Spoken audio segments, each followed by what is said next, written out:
We have Ted from Twitter, Amy from Miram, and Julie from Inspiring Kitchen. So let's give them a round of applause. I'm like awkwardly very far away, so I'll give me on this way. A couple things before we get started and hear all of their exciting insights. But we are taking an audience poll to see how many people are from an agency, a brand, maybe you're an influencer yourself, or you work in a different type of industry and you're really interested in this session. So the way that you can enter this poll is by texting. Here we go. Everybody get your phones out. You have 4 options: agency, brand or client, influencer, or other. Text LEM, that's me, 829 to the number 22333. And I'm going to look at the poll results and let you know who we have in the audience, just so we get an idea of who we're talking to and what kind of way we can curate our questions. So again, it's Ellie, ELLYM, 829 to the number 22333. And you're going to text A for agency, B for brand, C for influencer, or D for other. Cool? Sure. LEELLY. You're texting that to 22333. The poll will pop up and you'll get the opportunity to plug in your answer. Anyways, so also, we are at a digital and now influencer-based event, so we want to look for the most influential tweets that you might be putting out there today. And in fact, we have some fun swag giveaway from our panelists and myself. So if you are tweeting throughout, make sure that you're using hashtag Innovator19. And at the end, we'll go through some of the questions that you guys share, as well as any type of ideas or most influential tweets that you shared, and we'll be giving away some fun prizes. So. Without further ado, let's introduce these wonderful panelists. Ted, do you want to start and talk a little bit about yourself and your role? Sure. Hi, guys. Make sure this is working. I'm Ted. I'm from Twitter. At the company, I work on the content creation team, and part of what that team does is help to connect Twitter's portfolio brand and advertising partners with influencers and content creators, not only on Twitter, but cross-platform as well. You should also say your Twitter handle. At Ted Otte, O-T-T-E. Because we're going to be tweeting a lot, right? It's up here too, in case you forget. Oh, I didn't even see that it was behind us. But also mention it. Okay, perfect. I'm Amy Corin, Interactive Amy, and I am a director of social media at Miram, which is a Wunderman Thompson agency. I oversee over 200 influencer campaigns a year for one of our agency's largest clients, which is Unilever. So I work on a lot of food and personal care brands, 200 actually, like I just said, for that one client, but we also have a slew of other clients across all different types of categories. So I'm in the influencer trenches every day, designing strategy, working with influencers, and I'm here to share best practices with connecting influencers to agencies and brands. Hi, I am Julie Gordon. I have actually a marketing and business development consulting company, and I also have a company called Inspiring Kitchen that was actually created based on the fact that I've been in marketing and there was a need. And Inspiring Kitchen is all about everything in the culinary space. And as a result of that, I have become an influencer. So going to talk about and answer any questions you guys have on that. Awesome. So let's talk about some successes you guys have seen as influencers. What have been some campaigns that have really worked well for you, either as an influencer or through a network, or anything else that you guys work on? Sure. I can start this off. One of the campaigns, I brought this up on the panel we did a couple of weeks ago. We work with McDonald's quite a bit. That wasn't included. Not bringing this up just because you work at McDonald's. But we had last year, Q1 did a ongoing sort of always on campaign with McDonald's and Twitter, where we leveraged 25 different content creators in sort of an always on fashion. First looking at sort of social listening metrics to find influencers who had spoken positively about their love of the brand or love of specific products, and then building a long-term partnership with those 25 creators to really just share stories that were super organic to them. So if they were a family with kids who talked about the joy of getting a Happy Meal toy, just allowing those creators to really just sort of play in their own playground and share those stories that are really, really authentic and meaningful to them, as well as sort of developing tracks that hit on specific sort of marketing initiatives that McDonald's was doing. So if it was Shamrock Shake or all-day breakfast, finding folks who can work in an always-on capacity, and then another sort of deeper layer of folks who can hit on those different sort of marketing messages. So one of my favorite examples is the Unilever brand Axe. Anybody here familiar with Axe products? Okay, so one of our sweet spots is actually working in shopper marketing and commerce activation. So if you remember Axe from your college days, they might have sponsored spring break parties and things like that. But when we were tasked with reaching Walmart busy moms to buy Axe products at Walmart, we realized that the national branding messaging was not aligning with our Walmart mom shopper. So we actually developed an influencer campaign as part of a larger effort called Start His Journey, where we tapped into a peer-to-peer conversation about puberty, a good old subject. So we're talking to moms, specifically moms who have teen sons between the ages of 10 and 18, because they are not going to the store themselves to buy deodorant. So we really have to get mom to put Axe products in her basket. And how are we going to do that? By making content that's relatable and experiences that they can share about the challenges that come with having a teen son and talking about changing bodies and really starting his journey, right? So we tapped into a team of influencers that were assigned different topics. So things like getting familiar with what are your kids doing after school, or how are you spending the summer, really to have a chorus of voices start this conversation. And then we used hero influencer, Scary Mommy, which is a national platform. And we are now in the second year of our partnership. We actually have some content going live this week about the start of summer and the fun challenges that come with having a teen boy home during the summer. But we really found that this conversation was engaging and relevant. And more importantly, it actually had some business implications. So we were able to reverse a negative sales trend at Walmart by engaging our Walmart busy mom and really making content that stuck and that made the brand more accessible and relatable to her and her family's life stage. So that campaign actually just won a gold Effie last month and was a semifinalist for the Grand Effie Award. So we were really proud of that work, and the best part is it actually had great results for our client. What I see from an influencer standpoint is a little different in terms of the success and how you determine success. As a marketer, I can appreciate what you can see and being able to look at data analytics and all of those things to determine results and ROI. From an influencer standpoint, it's a little more difficult because I don't see that back end. I don't see the sales results that happen in your company. But what I do see and what I get from a feedback standpoint is, of course, you can see the number of likes and you can see comments and things like that when I will do a post, but you see a lot of the engagement that happens, and that's really the best part, and that's what people are looking for. And I get people that Inspiring Kitchen, I talk about food a lot, and a lot of restaurants and things like that. And so I'll get people that Chicago means such a great city for people to come and visit. I get a lot of people that will send me messages that are like, we came to Chicago, we took our bucket list from your photos from the places you went and what you liked. We went there, here's our feedback. Or we're coming to Chicago, where should we go?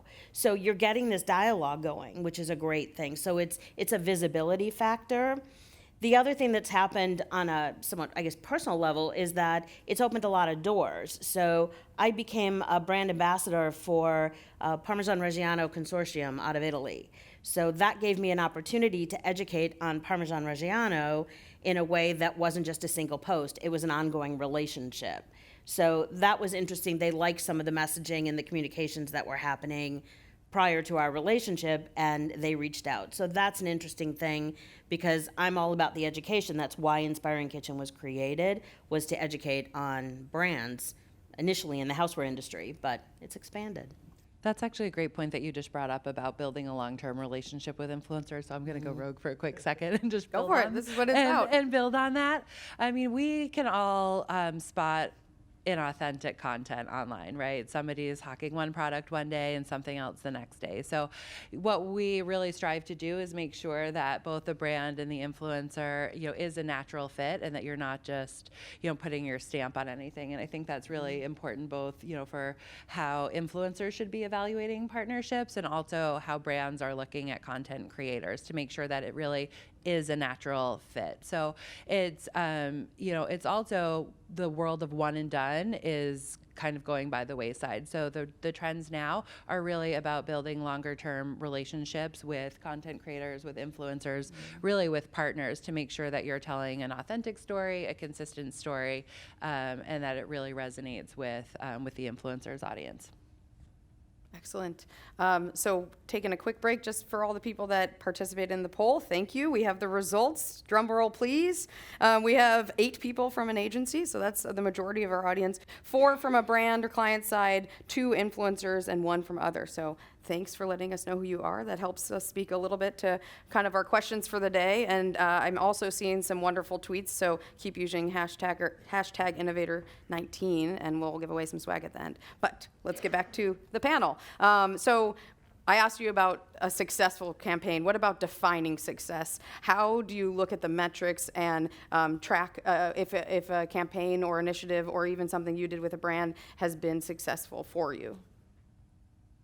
Anybody? I'm going to let you guys answer that because I think you can track that kind of number more than I can.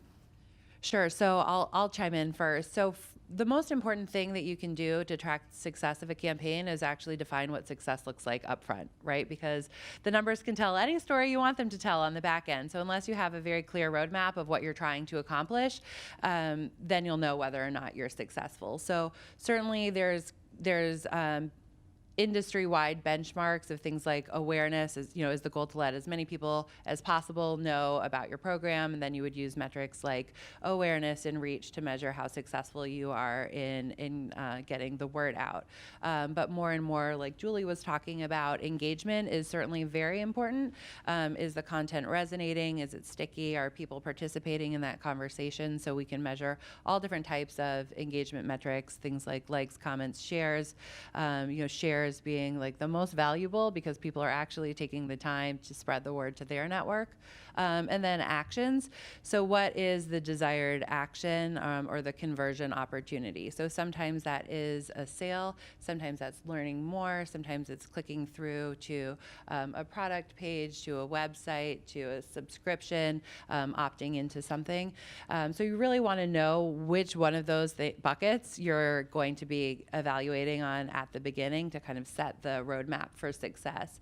And then really the cherry on top is if you actually have a partner that will be able to provide sales data. So if it is, the goal to move product, every brand and retailer is different with what level of information is shareable to partners.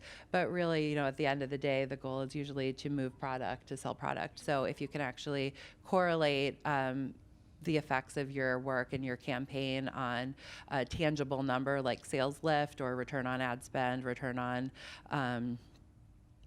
ROI, things like that is very, ultimately what campaigns are measured against at the highest level.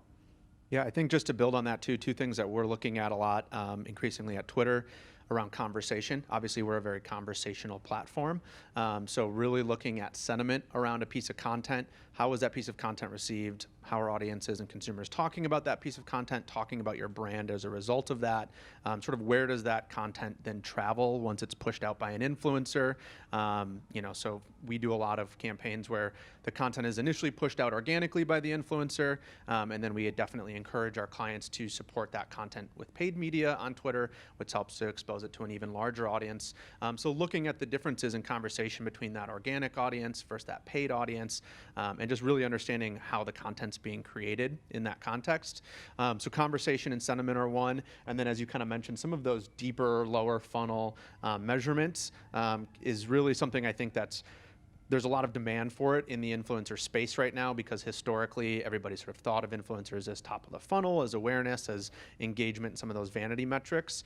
We work a lot with our Twitter research colleagues to actually measure things like in-store traffic, brand effects, working with Nielsen to do brand effect studies to understand brand lift. So we're getting to a point now where we can go deeper and actually say, okay, you know, a consumer was exposed to this piece of influencer content, and as a result, they visited a McDonald's store in the last 30 days. So really driving down to some of those deeper funnel metrics.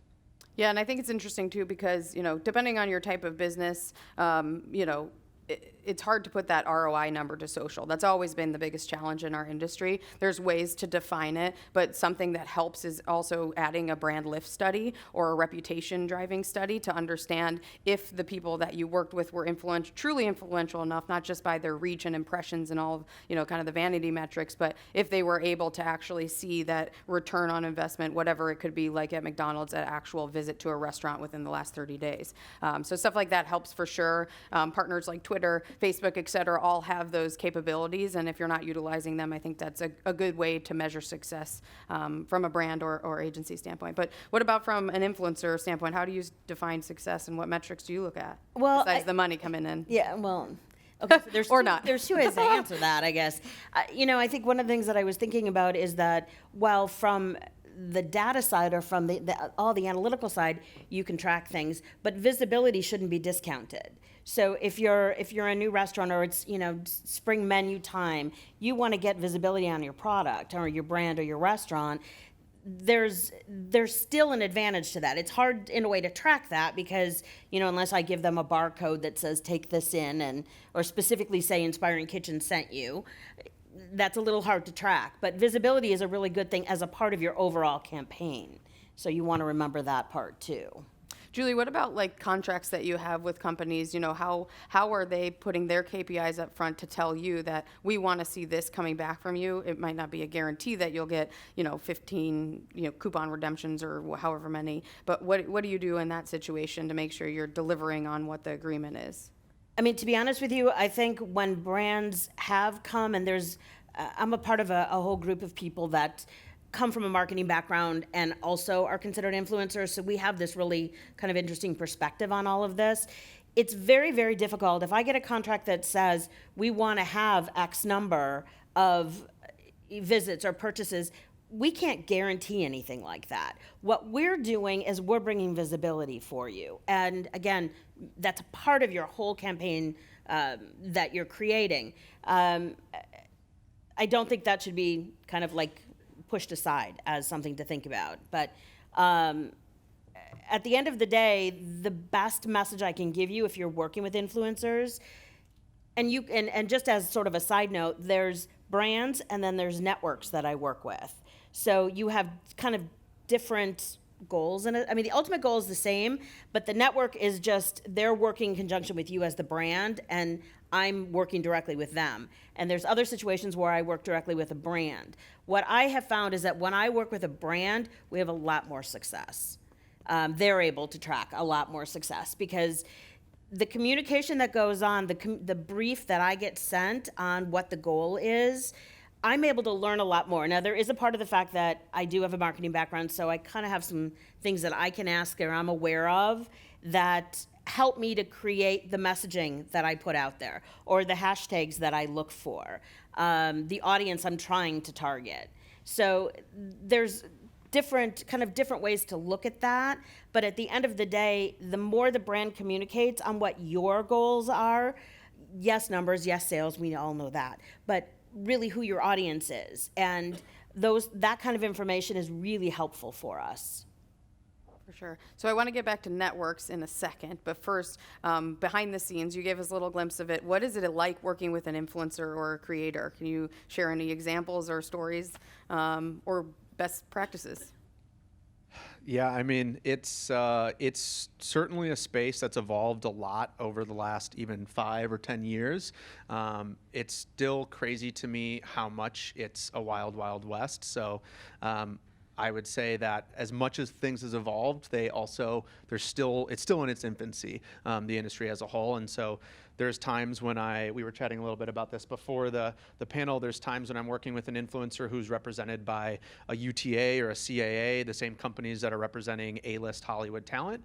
There's other times when I'm dealing with a momager or a dadager, or directly with the influencer, who themselves is, at a pretty young age. And so I would say it really runs the gambit in terms of the experience that you can have representing a brand or from the brand side working with these creators, because there just isn't a lot of standardization in the industry, and it can vary a ton. I would say from a marketer's perspective, you have this tendency to go with what you know and kind of go back to the places that are safe, and the influencers and creators will continue to do good work. But you need to balance that with being innovative with, once you understand the best practices of working with an influencer, how can I bend them or break them to even greater success?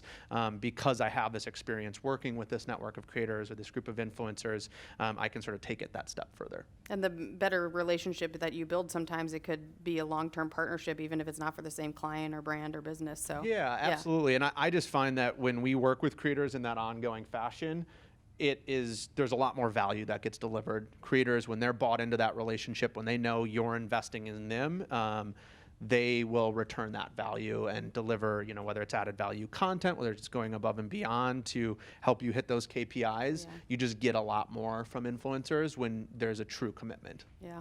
Yeah, I totally agree with that, and I do believe that our relationships really are a two-sided relationship. It is a partnership, and the more you put in, the more you get out. So, to your point about how do you define success and what's going to make a campaign successful? If you're an influencer, or if you're not clearly getting the message out up front what the objective of the campaign is, then we hope that an influencer would ask us up front, like, please, can you define this in more detail, or, what's going to knock it out of the park for your client, and how can I really make this great? We'd love to have that conversation up front. Certainly there's times where we can give a content creator more freedom and flexibility, and sometimes we have some mandated brand requirements. So, it's kind of a give and take, where we come to you because we like your aesthetic, we like your voice, we think that you're a great fit for the brand, but sometimes you have to work within these certain parameters. So it's finding that middle ground and really working on it together that makes the relationship most successful. And then I would also say we spend a lot of time educating our clients on influencers and just what that means.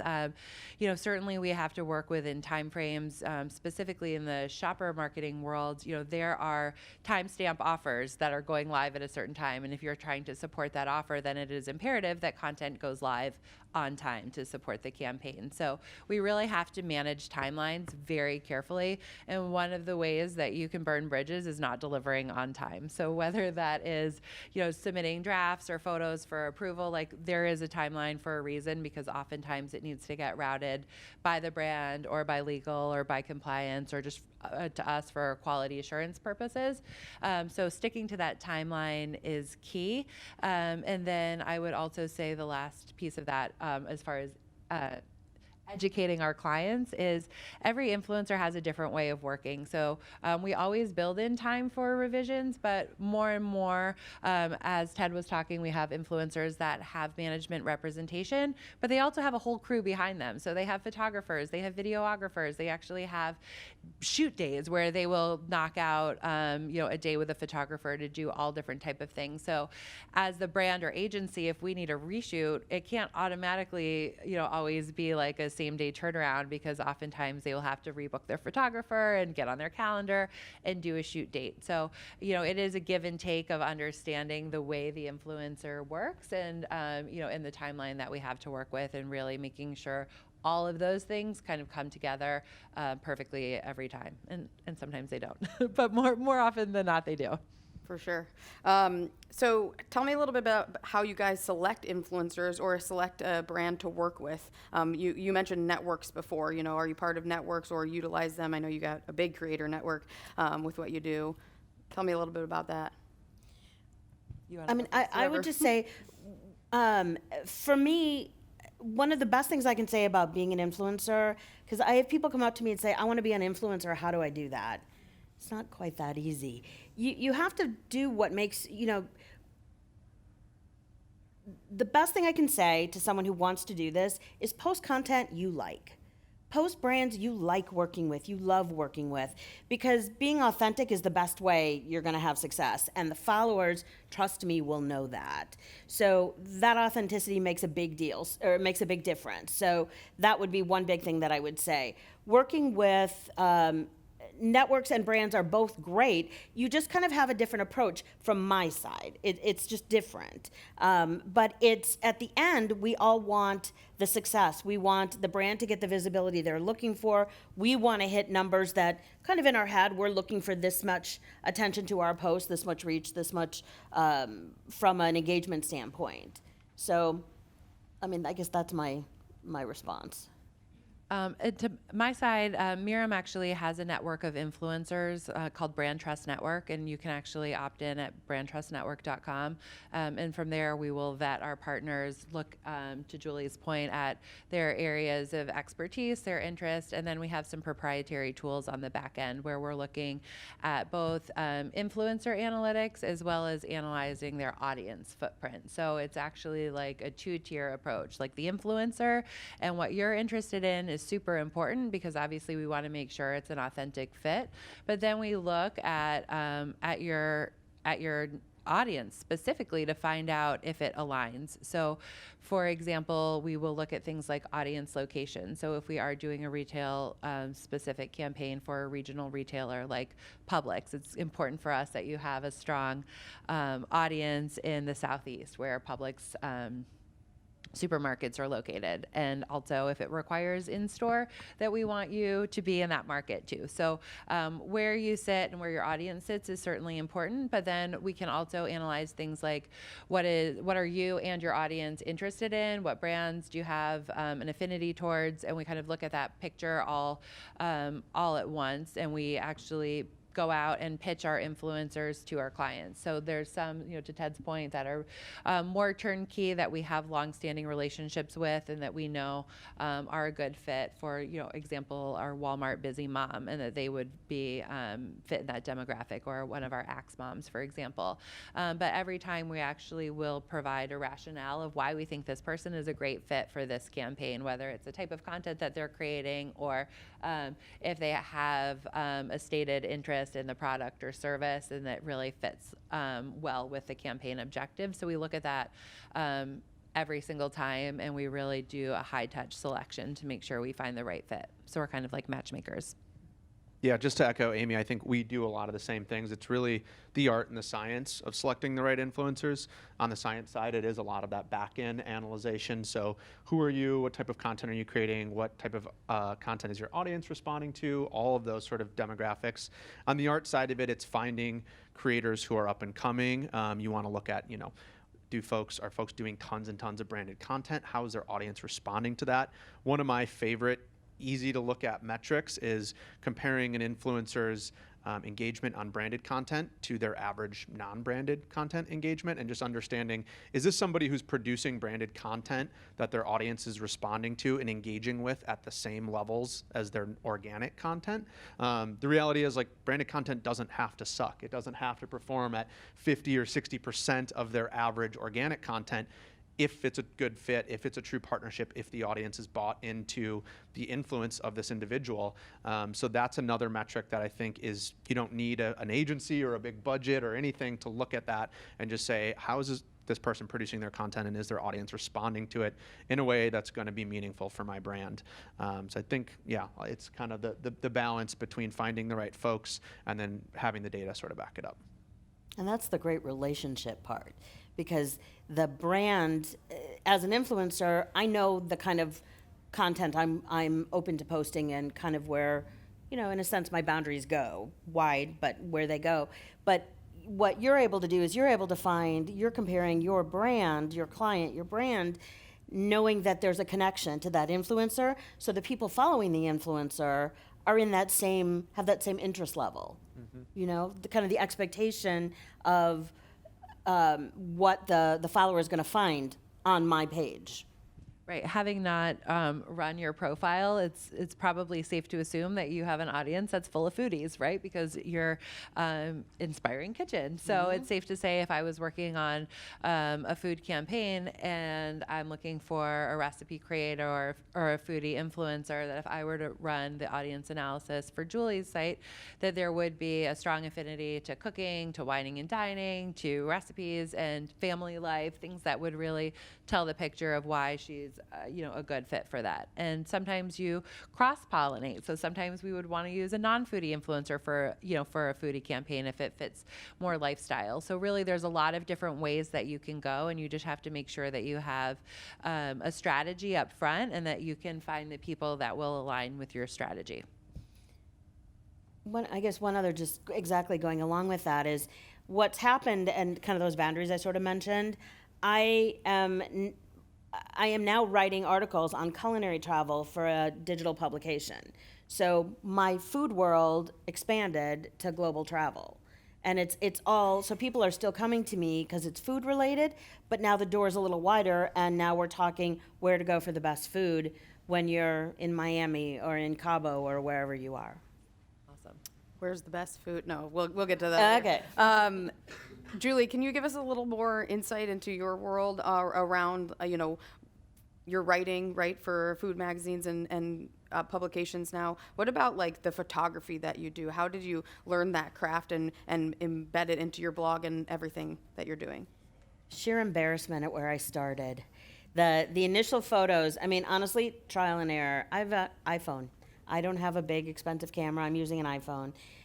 What I've learned over the course of time is trust your own judgment in a sense. So you certainly learn the technicalities of what the phone can do and what the camera can do. But you can certainly take great pictures with a phone. So if anyone thinks they have to go spend a ton of money on a camera, you don't. It's great to have one because you can certainly you have a lot more capability with it. But that being said, my photos have wound up in magazines. They're from my iPhone, and it's not even the most current model iPhone. So I will say that. I will say use your eye. Like, what's appealing to you when you scroll through Instagram or a magazine and you see a food photo? What captures your attention? I've just learned angles when I'm taking photos. Certainly lighting is key. And I mean, like a lot of people who do what I do, we carry lights with us. So you get a lot of humor from people that see you sitting in a dark restaurant and the table's all lit up. Nothing else but just the table. Or the other, excuse me, really funny thing is when you see a bunch of Instagrammers all on top of each other, so you're actually photographing their hands holding the product. So there's interesting ways that are still marketing the product or the restaurant. There are great apps that are out there to use for editing photos. Definitely edit. There's a lot of different ways. When you look at a lot of different Instagram accounts, you may see where every photo looks the same, and that's being done with a filter. So that person's choice, they like everything with that same color pattern, a shade of pink or a shade of blue. There's a lot of drama in photos with the use of color that they've done. Everyone has this whole mission, I think we've been talking about it, about being authentic to who you are. I love color. I'm not like enhancing color on my photos, so I'm not making them up, but I love color. I want you to go to the restaurant. When you get the dish, it is gonna look like the photograph. It may not, I may have taken it 7 at night and, the daytime lighting and so on may affect it, but I'm trying to make that photo look as much as like what you're going to get when you go and get it, because that's authentic. So. Great. I would just build on that and say, like, if you're thinking about getting started as an influencer, staying true to yourself is so important. So if you do, you don't have to be an ace at everything. If you love the long form word, there certainly is a place for long form content on blogs. If you have that visual aesthetic, then maybe Instagram is the right space for you. If you like short blips, then Twitter, is really great if you want to always be involved in real-time conversation and trends and really being known as a person who has something to say about trending topics and wants to have an always-on conversation. There's also space for Facebook pages and also Facebook groups. groups. I don't know if anybody follows Living in Yellow. Does anybody know that Living in Yellow? Okay, so there's an influencer that we do not work with that I just happen to follow called Living in Yellow, who started on Facebook and also built out a Facebook group where there's over 65,000 people that have really formed a community that's all about fashion and advice. They really come to this group and ask, which outfit should I wear for my daughter's graduation? A, B, C through F. You know, there's like so many options. But interestingly, you know, that has led to a collaboration with Nordstrom, where they actually partnered with a Living in Yellow by Gibson collection at Nordstrom. So it's really like knowing your space. And then she also has a blog post where she does like curated outfit collections and kind of ties it all back. And they do like, you know, come with me to the dressing room, and they do try on sessions and things like that. So really there is a way to take your content and cross it over from one platform to another, but you don't have to be a jack of all trades at the beginning. Really find your sweet spot in your area of expertise and lean into that.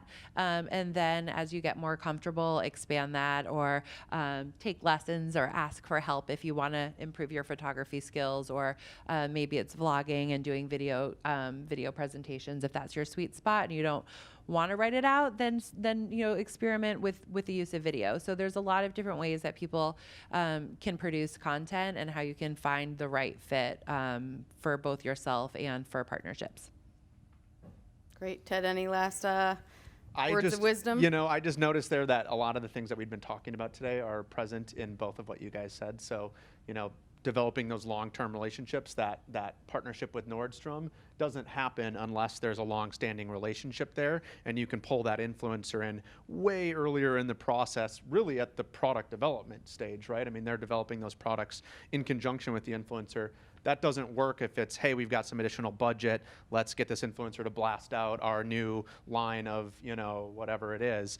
So a lot of these things, I think, are touching on a lot of the topics that we've sort of discussed as a best practice. I think the last thing that I'd say, whether you're an influencer or a brand, this sounds a little buzzwordy, but it's shared spheres of influence. So that Facebook community is a place where you, if you're an aspiring influencer or a brand that wants to be engaging with those folks, can go and find those like-minded audiences, and suddenly you can sort of point each other back and forth, and so you're growing this audience that's interested in fashion or parenting or whatever it is through these like-minded communities. And whether you're a brand or an influencer, you're going to grow your audience and grow your voice much quicker if you're collaborating in that sort of mutually beneficial way. Those communities exist on Facebook, on Twitter, on Reddit, on YouTube. You know, go find where those communities exist, and just be an active contributing member of it, and you'll see your numbers go up a lot faster than if you're just pumping out content sort of into the ether. Agree. Wonderful. Well, we got about 5-10 minutes to take some questions from the audience as well as from Twitter. So, yeah, we have a question here. Do we have mics, or are we just We you can have- stand up maybe? Yes, we have a mic. Oh, One look at the second. boombox mic. Thanks, Morningstar. So, stand up. I think you have to touch it. No, is it Yeah, wrong? no, it's Oh. good.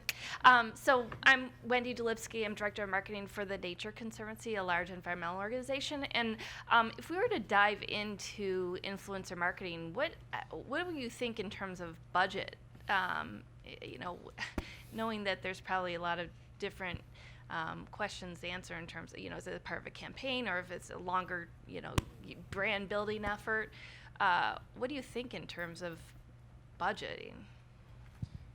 It runs the gambit. I mean, there's an influencer for every budget, I think, is the answer. A lot of it has to do with what are your objectives. So I don't know that there is like a baseline, kind of going back to my comment about it still being a wild, wild west. There is no formula of, hey, if you have 10,000 followers, you're worth $1,000 a post or anything like that. But I would say specifically for something like the Nature Conservatory, because it's environmental oriented, it's a little bit more of a cause-based thing.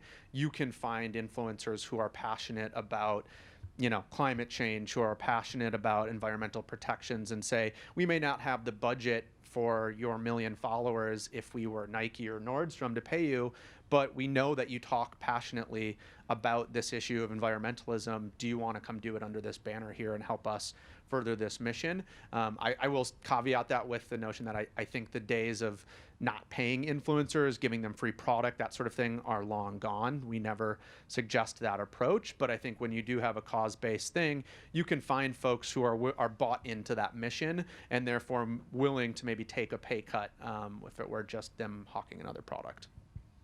I'm so sorry. Go ahead. I was just going to say, in conjunction with what you're saying, I agree with everything. I just came from a food conference, United Fresh conference, on healthy foods and ways to the no chemical movement, all that kind of thing. That's an interesting audience for you as well from the food world, to be able to capture, foodies in that space that are interested in healthy eating and promoting that. So just another audience for you to think about. And I would just say, oftentimes, as brands are trying to get started in this space, both in social media or influencer marketing as a subset, it at least when I started on the brand side doing this, it did come from a test and learn type of budget where we were just saying like, okay, are there funds that we can reallocate from one of our other initiatives and just kind of earmark it for influencer or for social, and just kind of see what you have not lying around, but available that you could potentially pull from other sources and just try with, like I said at the very beginning, some measurable outcomes set up front. Certainly if you were to handle it in-house, it's going to be different than if you were to go to an agency to manage on your behalf. But I really do think it's understanding what you want the influencers to talk about and what is the ultimate goal. Is it getting people to opt in and become a member of the conservatory? Is it to go outside and participate, in cleanup days or things like that? So really knowing what the mission is and what you want them to do is going to be so important. And then it is a matter of looking for the right people who's already talking about your organization or your brand. If they're already doing it on their own, then maybe that would be a good first place to start and say like, oh, I see that you've been engaging with us. I'd love to hear what you love about our organization, and just start a dialogue. That's how it all begins. And then from there, you can kind of find out about their ways of working and what they're doing. But to one of the earlier comments Ted made, I do think it is important that you have some budget set aside to amplify on social media. So we know organic reach is declining. That has been an ongoing trend. So certainly it is a combination of earned impressions from influencer plus paid to promote it on the social platform that aligns with your objectives. You really do kind of need them both to go together to make it truly effective. Can I just add one more thing just for your benefit? I have a client that is just getting into influencer marketing, and they know marketing, but they didn't know this specific category, this vertical. And when I talked to them, and they had this list of influencers they wanted to work with, and I said, well, what's your mission? What's your direction to them on how they should? You want them to be authentic in what they say, but you have to give them a space of what your mission is. And they were like, well, we were just going to let them say what they wanted. And it's like, yeah, no. That's not a good idea, because I'm sure they'd say something nice, but that may not actually be in the specific area this campaign is focusing on. So we have a follow-up question around budget that is much more specific from Riva. What do you think is a reasonable price per post for an influencer / how do you evaluate it? That's the good old it depends answer. It really truly does depend on audience size. Engagement rate is certainly a metric that we talk about a lot, and a lot of it is knowing your value. So like we talked about, if you're paying for a photographer, how much time are you spending creating the content? Really, looking at all that it's going to take for you to put together a desirable package for a brand or partnership. It's often not just one post, it's how they all play together. So I would take some time and actually write that down as a starting point, and certainly go in and have a few conversations and say, this is what I'm thinking based on past performance, would be a good starting point. And then oftentimes, if it's not in the budget, people will tell you, oh, I'm so sorry, I don't have this amount, but this is what I do have. How can we make this work? And it does become a dialogue. I will say, if you are an influencer and you've been charging one rate and all of a sudden you get representation, that is not a an automatic, I'm going to increase my rate by 20% if nothing else has changed. So if your engagement rates haven't changed, if your follower count hasn't changed, but all of a sudden you're paying people to manage your business, I mean, we can see like before and after around, at least with previous relationships. And it's like, have to make sure that the value is coming back on the brand side as well. So, but I will just caveat that with do not buy followers. Don't buy followers. We didn't even have a chance to talk about influencer fraud today. But if you think that getting to 1 million followers or the next 1,000 round number followers is going to get you more money, just don't do it. It's going to lose you all your money, and it is not a good investment. Amen. All right, we can take one more question from the audience. Yes, go ahead. Hi, my name's Julia Carney. I'm with Creator IQ, and my question just correlates to what you just said. So are you guys seeing a trend? Like when you think of influencers, you think, unfortunately, Kim Kardashian and these people with millions of followers. Are you guys seeing more of a trend to the micro-influencer movement, maybe people with less than 1,000 followers, less than 5,000 followers that maybe come across as more authentic and trustworthy, or no? Yeah, I mean, I can start this one. I think there's definitely a trend towards it. It's certainly buzzy right now to talk about micro-influencers. I think for us, it just is one of those things that depending on what your needs are, what the KPIs are, it might make sense to go with a bigger name, celebrity type endorsement. But we are seeing that these micro-influencers do have higher engagement rates. I mean, all the things that the industry sort of talks about are true. It just can also come down to your back-end manpower. Are you going to be able to manage a campaign with 25, micro-influencers versus a campaign with 5, maybe bigger tier influencers, and then just understanding what the difference in results are there. It again also goes back to how long-term of a relationship you're trying to build with those folks. So it isn't to say that micro-influencers are better or more effective than the Kim Kardashians of the world, but what are your objectives? What are your timelines? What are your budgets? What are your capabilities? And which makes sense with all of those? That's, I think, a good way to also plug an agency or a network because they have experience running the gambit of types of campaigns. And if you're a brand, you can come to one of these agencies or networks and say, we want to do X, Y, and Z, and they'll really help you flesh out what that strategy is in terms of the number of influencers, the platforms, the types of content, all that stuff to make sure that you're really optimizing for whatever your goals are. Yeah, and I can chime in. It really does depend on the brand as well and what their goals are, to Ted's point. I do think there is absolutely a place for micro influencers. Everybody kind of defines micro slightly differently. But when you think about areas of expertise and what you're known for and what you're passionate about, sometimes it is those really niche products.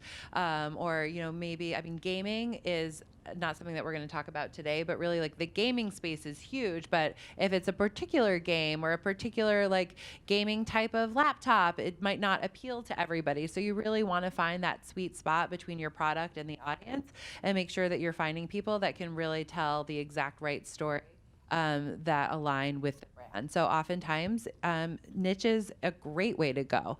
To the question that you asked earlier about the Nature Conservatory, that hopefully will appeal to everybody. It's something that we should all be caring about. But you are going to potentially have some smaller folks with louder voices on that subject. And so, it's a great way to kind of balance both national or broad awareness with really specific subject matter experts, and they might not have as large of an audience yet, but they're certainly very valuable voices and they will resonate with the people in their audience.